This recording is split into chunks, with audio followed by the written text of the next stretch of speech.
Hello बच्चों, let's read this question. This question says that consider the following statements for IUD and choose the correct option. तो इस question में हमें IUD के बारे में कुछ स्टेटमेंट्स दी गई हैं और इसमें से हमें करेक्ट ऑप्शन को चूज करना है. Option A given is increases phagocytosis of sperms. Option B given is releases copper ions and suppresses the sperm motility. Option C given is reduces the fertilizing capacity of sperm. And option D given is all of the above. तो अगर मैं इस question के की concept की बात करूं तो इस क्वेश्चन का जो की कॉन्सेप्ट है वो है कॉन्ट्रासेप्टिव मेथड्स.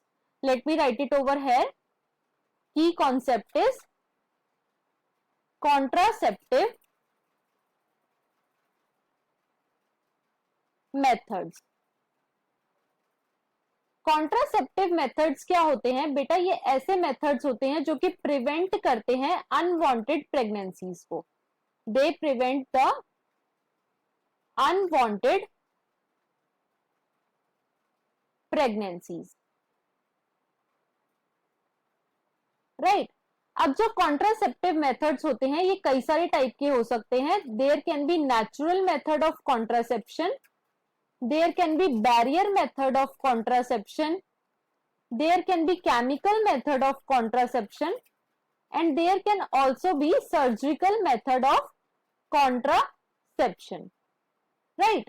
इस क्वेश्चन में हमसे IUD के बारे में बात करी गई है. तो अब हम पढ़ेंगे अबाउट द IUD. IUD की क्या फुल फॉर्म होती है? तो इसकी फुल फॉर्म जो है वो है इंट्रा यूटेराइन डिवाइसेस. नाम से ही पता लग रहा है कि ये फीमेल की यूट्रस में इंसर्ट कर दी जाती हैं. फीमेल की यूट्रस में इंसर्ट कर दी जाती हैं और इसको इंसर्ट करती हैं एक्सपर्ट नर्सेस या फिर डॉक्टर्स. राइट. अब जो आईयूडीज हैं ये कई सारे टाइप के हो सकते हैं. They can be non medicated IUDs. Non medicated IUDs जिसका एग्जाम्पल है lips loop. lips loop. Right.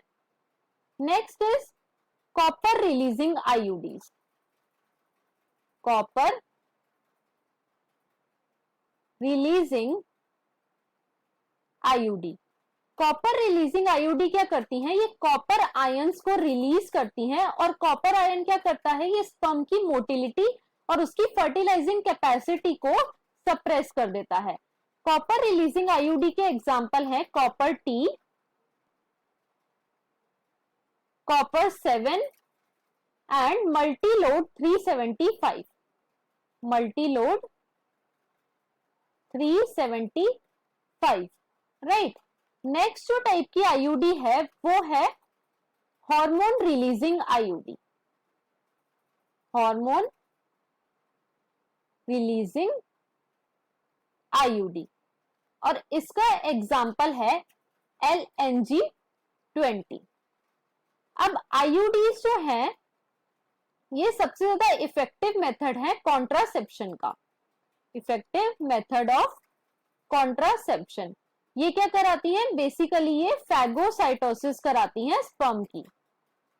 Phagocytosis कराती हैं स्पर्म की जिसकी वजह से स्पर्म जो है वो फैगोसाइटोसाइज्ड हो जाता है और वो ओवा को फर्टिलाइज नहीं कर पाता जिसकी वजह से प्रेग्नेंट हो जाती है.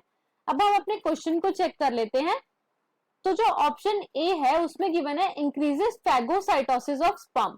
तो ये जो ऑप्शन ए है ये बिल्कुल करेक्ट है. ऑप्शन बी में हमें गिवन है releases copper ions and suppresses the sperm motility जो कि बिल्कुल करेक्ट है. ऑप्शन सी में हमें गिवन है reducing the fertilising capacity of sperm.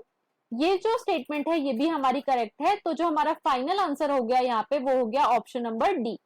So the final answer of this question is option number D, that is all of the above. I hope you understood it well. Best of luck.